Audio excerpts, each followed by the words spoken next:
नमस्कार, news India देख रहे हैं आप। मैं हूं कुंदन जमैर। वर्ल्ड न्यूज की शुरुआत करते हैं। चीन में जारी विरोध प्रदर्शन पर यूएन ने बयान दिया है। लोगों के प्रदर्शन करने का अधिकार का सम्मान करे चीन, ये कहा है। लोगों के प्रदर्शन करने का अधिकार न छीने जिनपिंग, ये कहा गया यूएन की तरफ से। शांतिपूर्ण प्रदर्शन का सम्मान करना सीखे चीन, ये यूएन की तरफ से कहा गया है। चीन में कोविड पाबंदियों के खिलाफ प्रदर्शन की तस्वीरें लगातार सामने आ रही हैं। न्यूज इंडिया भी वो तस्वीरें एक एक करके आपको दिखा रहा है। बीजिंग, शंघाई समेत कई शहरों में प्रदर्शन देखने को मिला है और इसी प्रदर्शन को दबाने की कोशिश चीन की सरकार की तरफ से की जा रही है। संयुक्त राष्ट्र ने चीन को दो टूक शब्दों में सुनाया है। संयुक्त राष्ट्र ने चीन से शांतिपूर्ण विरोध प्रदर्शन में भाग लेने के लिए लोगों को हिरासत में नहीं लेने का आग्रह किया है। यूएन ने सख्त लहजे में जिनपिंग से शांतिपूर्ण प्रदर्शन का सम्मान करने के लिए भी कहा है। दरअसल लगातार तस्वीरें सामने आ रही है चीन के अलग अलग शहरों से, जहां पर प्रदर्शन हो रहे हैं और पुलिस बर्बरतापूर्ण तरीके से लोगों को हिरासत में ले रही है, गिरफ्तार कर रही है। आपको बता दें कि चीन में कोरोना के चलते लोगों का जीना मुश्किल हो रहा है। एक तो कोरोना का प्रकोप, ऊपर से सरकार की सख्ती और न मानने पर पुलिस की कार्रवाई ने लोगों को प्रदर्शन करने पर मजबूर कर दिया है। चीन में इन दिनों राष्ट्रपति जिनपिंग के खिलाफ जन विद्रोह देखने को मिल रहा है। बीजिंग, शंघाई समेत कई शहरों में लोगों का विरोध प्रदर्शन जारी है। छात्रों को बीजिंग और नानजिंग समेत अन्य जगहों पर विश्वविद्यालयों में प्रदर्शन करते हुए भी देखा गया। शंघाई में विरोध प्रदर्शन के दौरान लोगों ने खुलेआम शी जिनपिंग पद छोड़ो और कम्युनिस्ट पार्टी सत्ता छोड़ो जैसे नारे लगाते हुए लोगों को सुना गया, देखा गया।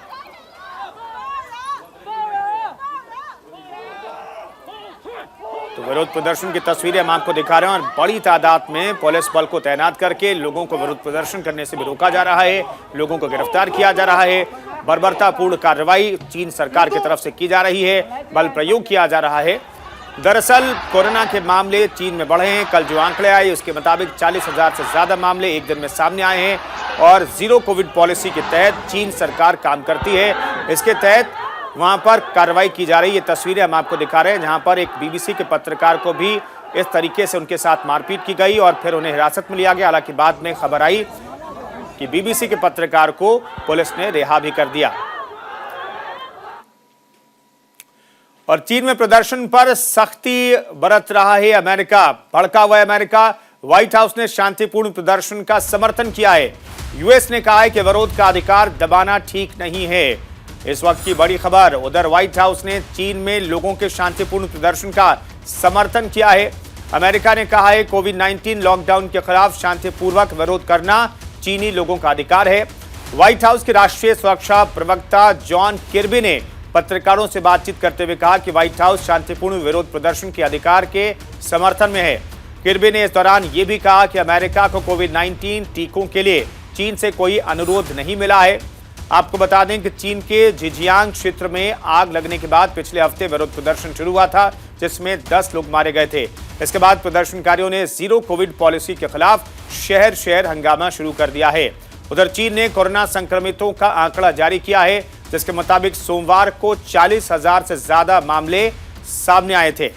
लेकिन जिस हिसाब से प्रदर्शन हो रहा है और जिस तरीके से सरकार इस प्रदर्शन को दबाने की कोशिश कर रही है, उसकी आलोचना अमेरिका की तरफ से भी की गई है।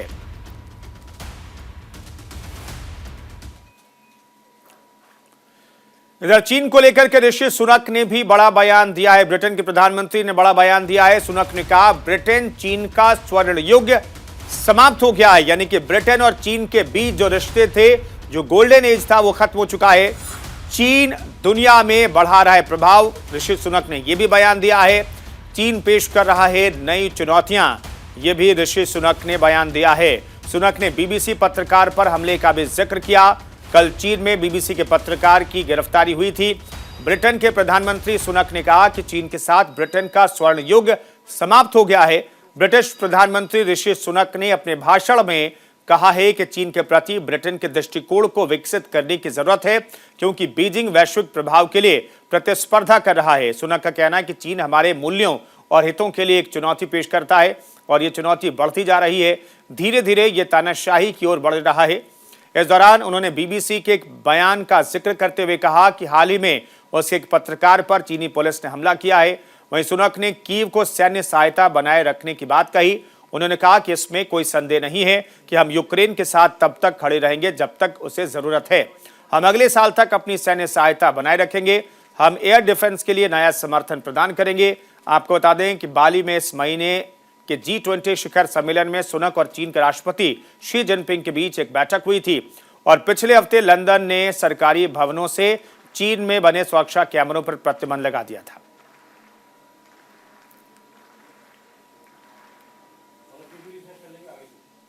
और चीन के कई हिस्सों में इन दिनों शून्य कोविड नीति के खिलाफ प्रदर्शन देखने को मिल रहा है, जिसके असर अब अमेरिका में भी दिख रहा है। जिसका असर चीन की इस कार्रवाई के विरोध में उइगर समुदाय ने अमेरिका के वॉशिंगटन में प्रदर्शन किया है। दर्जनों प्रदर्शनकारी अमेरिका के स्टेट डिपार्टमेंट के बाहर इकट्ठा हुए और अमेरिका से चीन में उइगर समुदाय के साथ हो रहे बर्ताव को लेकर चीन को जवाब देने की मांग की है। बता दें कि चीन के झिंजियांग क्षेत्र में पिछले हफ्ते आग लगने से विरोध प्रदर्शन बढ़ गए हैं। इस हादसे में 10 लोगों की मौत हुई थी जो अपने अपार्टमेंट में फंस गए थे, जिनमें कई उइगर भी शामिल थे। प्रदर्शनकारियों ने कहा कि लॉकडाउन उपाय इस हादसे का कारण थे। हालांकि अधिकारियों ने इससे इनकार कर दिया है। बता दें कि शून्य कोविड पॉलिसी के तहत चीन में एक बार फिर से इमारत या इलाके में कोरोना का मामला मिलने के बाद उसे पूरी तरह से सील कर दिया जा रहा है और ये लोगों के लिए परेशानी का सबब बनता जा रहा है। और झिंजियांग में जो हादसा हुआ उसमें लोगों को इसलिए नहीं बचाया जा सका क्योंकि वह अपार्टमेंट सील किया गया था कथित तौर पर, और इसलिए 10 लोगों की जान चली गई।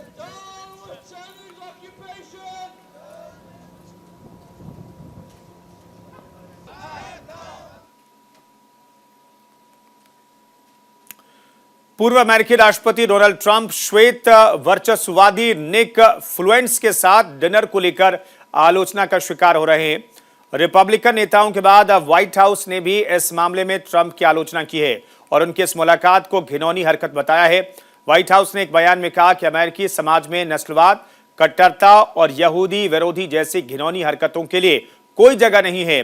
व्हाइट हाउस के प्रेस सचिव काराइन जीन पियरे ने संवाददाताओं से कहा, इस तरह के व्यवहार की कड़े शब्दों में निंदा करना जरूरी है। उन्होंने कहा, हमारे समाज में ऐसी तुच्छ हरकतों के लिए कोई जगह नहीं है। जब आप इस तरह की बातें करते हैं और जब आप इस तरह की जहरीली और खतरनाक टिप्पणियों के खिलाफ नहीं बोलते हैं तो यह भी अपने आप में खतरनाक है।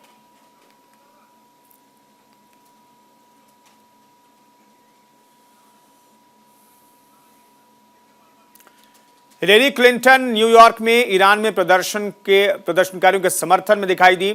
दरअसल इस दौरान हिलेरी क्लिंटन ने कहा कि उनकी लड़ाई हमारी लड़ाई है। हिलेरी क्लिंटन ने कहा कि महिलाओं के अधिकार मानव अधिकार हैं। हिलेरी क्लिंटन के साथ कार्यक्रम में भाग लेने वालों ने विद्रोह के समर्थन में आवाज उठाई। इनमें ईरानी कलाकार और फिल्म निर्माता भी शामिल थे। फिल्म कलाकारों ने कहा कि हम ईरानी महिलाओं की दुर्दशा के बारे में सच बोलने के लिए एकजुट हुए हैं। जानकारी के मुताबिक 26 नवंबर तक पिछले 2 महीने से अधिक समय में ईरान में 450 प्रदर्शनकारी मारे गए, जिनमें 63 नाबालिग भी शामिल थे। वहीं सुरक्षा बलों के 60 सदस्य भी मारे गए, जबकि 18,173 प्रदर्शनकारियों को हिरासत में लिया गया। आपको बता दें कि दुनिया के कई देशों में अब भी ईरान में विरोध प्रदर्शनों के समर्थन में आवाजें उठाई जा रही हैं।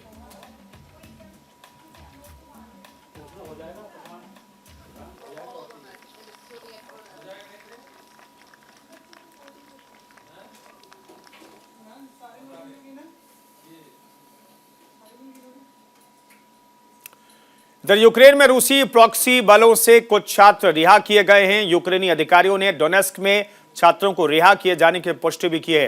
रिहाई के बाद छात्रों ने चैन की सांस ली है। यूक्रेनी अधिकारियों के मुताबिक रूस समर्थक बलों से रिहा किए गए छात्रों को खाना और स्लीपिंग बैग शेयर करना पड़ते थे।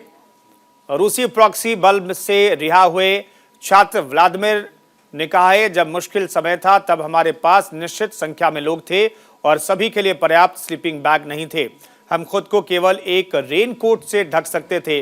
स्लीपिंग बैग में 2 या 3 लोगों को रखा जाता था। पीड़ित व्लादिमीर ने यह भी कहा है कि पहले हमारे पास पर्याप्त भोजन नहीं था, इसलिए फिर आपूर्ति ठीक ठाक हो गई, लेकिन पहले हमें एक दूसरे के साथ चीजें शेयर करनी पड़ी। एक दूसरे की मदद करना ही एकमात्र विकल्प था। युवाओं को अपर्याप्त कपड़ों और उपकरणों के साथ यूक्रेन में जंग के लिए भेजे जाने की खबरों ने रूस में गहरी सार्वजनिक चिंता पैदा कर दी है, जिसने राष्ट्रपति व्लादिमीर पुतिन को सेना की जरूरतों को पूरा करने के लिए सरकार क्षेत्रों और उद्योग के बीच बेहतर समन्वय का आदेश देने के लिए मजबूर किया है।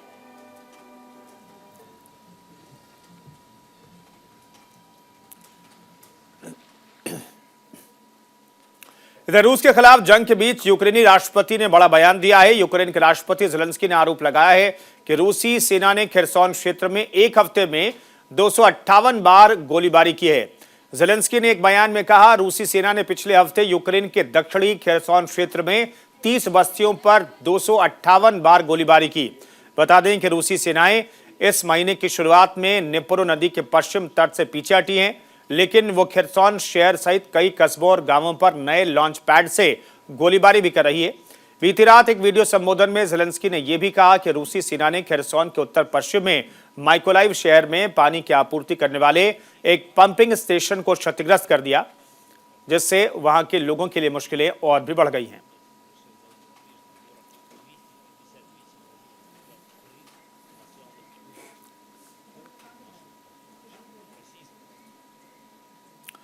और वर्ल्ड न्यूज में फिलहाल रुक छोटे से ब्रेक के लिए फौरन हाजिर होते हैं। बने रहिए न्यूज इंडिया के साथ। यूक्रेन में रूस के हमले से बचने के लिए लोग कैसे अपनी जान बचाने की कोशिश कर रहे हैं, आज हम आपको उसकी एक तस्वीर भी दिखाने जा रहे हैं। यह तस्वीर आई है पूर्वी यूक्रेन से, जहां सिवरेस्क शहर में एक जोड़े ने महीनों अंडरग्राउंड रहकर अपनी जान बचाई। जानकारी के मुताबिक ये जोड़ा पिछले 8 महीने से रूसी हथियारों से बचने के लिए अपने घर के तहखाने में रहकर बिताए। रूसी सेना ने इस शहर पर लगातार मिसाइलों और रॉकेट से हमले किए।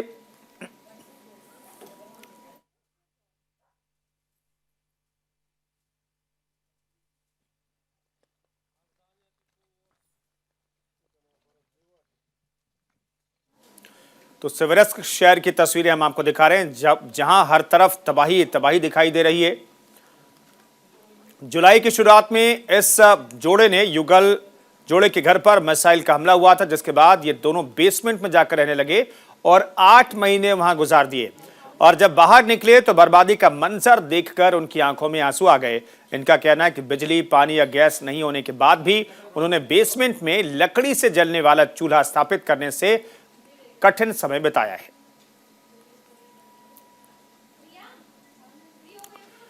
यूक्रेन के राष्ट्रपति ज़ेलेंस्की ने कीव में बाल्टिक देशों के विदेश मंत्रियों से मुलाकात की। यूक्रेनी राष्ट्रपति ने अपने देश पर रूस के हमले पर चर्चा करने के लिए Estonia, Latvia, Lithuania, island, Finland, Norway और स्वीडन के विदेश मंत्रियों से मुलाकात की। इस दौरान बाल्टिक देशों के विदेश मंत्रियों ने यूक्रेन का साथ देने की बात कही और रूसी हमले की निंदा की। बाल्टिक देशों के विदेश मंत्रियों ने यूक्रेन को हर संभव मदद करने की बात कही है। आपको बता दें कि ज़ेलेंस्की ने इस कड़ाके की सर्दी के मौसम में लोगों को रूसी हमलों को लेकर सावधान किया है। ज़ेलेंस्की ने कहा कि रूस यूक्रेन के बुनियादी ढांचे पर लगातार हमले कर रहा है। ज़ेलेंस्की ने यह भी कहा कि रूस आगे और खतरनाक हमले कर सकता है।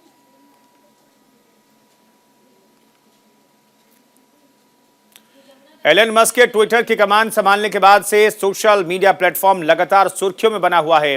वहीं अब ट्विटर पर अमेरिकी सरकार की भी पैनी नजर है। व्हाइट हाउस की प्रेस सचिव काराइन जीन पेरे ने कहा है, अमेरिकी सरकार ट्विटर पर गलत सूचनाओं पर कड़ी नजर रख रही है और इससे निपटने के लिए पूरी तैयार है। ये पूछे जाने पर कि क्या ट्विटर के हालिया परिवर्तनों के बारे में चिंताएं थीं, जीन पेरे ने कहा कि जब गलत सूचना और अभद्र भाषा को रोकने की बात आती है तो कार्रवाई करने के लिए सोशल मीडिया प्लेटफॉर्म को जिम्मेदार बनाना चाहिए। वहीं डिजिटल संचार एयरकॉम के फ्रांस नियामक प्रभारी ने कहा था कि ट्विटर ने गलत सूचना के खिलाफ लड़ाई में पारदर्शिता की कमी दिखाई है। जानकारी में हेरफेर के खिलाफ लड़ाई पर अपनी तीसरी वार्षिक रिपोर्ट में एयरकॉम ने मामले पर ट्विटर की डेटा के संबंध में बहुत ढीली पारदर्शिता की ओर इशारा किया है। ट्विटर ने अपने स्वचालित उपकरणों के काम करने के तरीके को गलत विवरण दिया था, यह आरोप लगाया गया।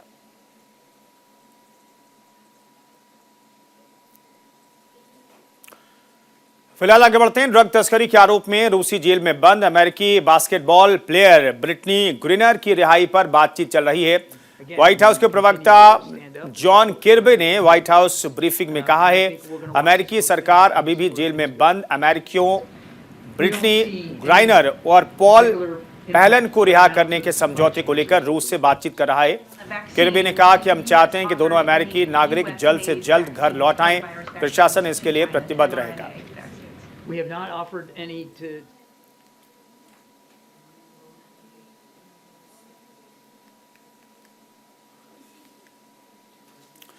इधर संयुक्त राष्ट्र ने इजरायल फिलिस्तीनी संघर्ष को लेकर चेतावनी जारी की है और कहा है कि यह संघर्ष खतरनाक मोड़ पर पहुंच गया है। प्रवक्ता टोर वेंसलैंड ने कहा है कि दशकों तक लगातार हिंसा, अवैध विस्तार, विफल वार्ता के चलते दोनों तरफ से संघर्ष काफी उबल रहा है। वेंसलैंड ने यह भी कहा है कि हालात के राजनीतिक समाधान के लिए शांति प्रक्रिया का मंद पड़ जाना ठीक नहीं है। 2007 और 2014 में वार्ता के विफल होने के बाद से राजनीतिक प्रगति में कमी आई है। इस बयान पर सुरक्षा परिषद के सदस्यों ने भी चिंता व्यक्त की है और कहा कि इस हिंसा का कोई औचित्य नहीं है। ब्रिटेन ने कहा कि यहां जीवन खतरनाक मोड़ पर आ गया है। यह हालात सभी समुदायों के लिए एक त्रासदी है। आपको बता दें कि वेस्ट बैंक में मार्च के बाद से काफी हिंसा देखी गई है। फिलिस्तीनी बंदूकधारियों ने जेनिन शहर के एक अस्पताल पर भी हमला किया था। दोनों पक्षों के बीच तनाव जारी है।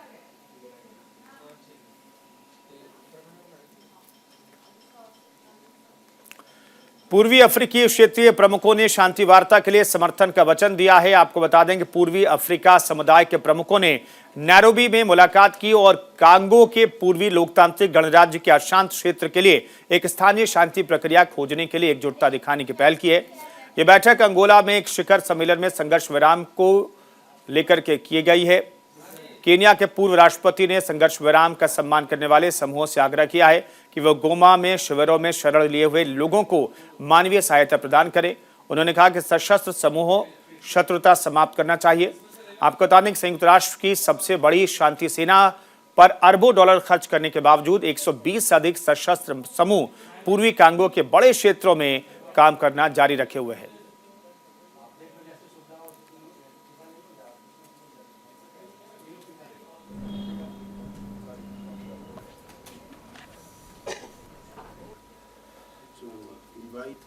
Your Excellency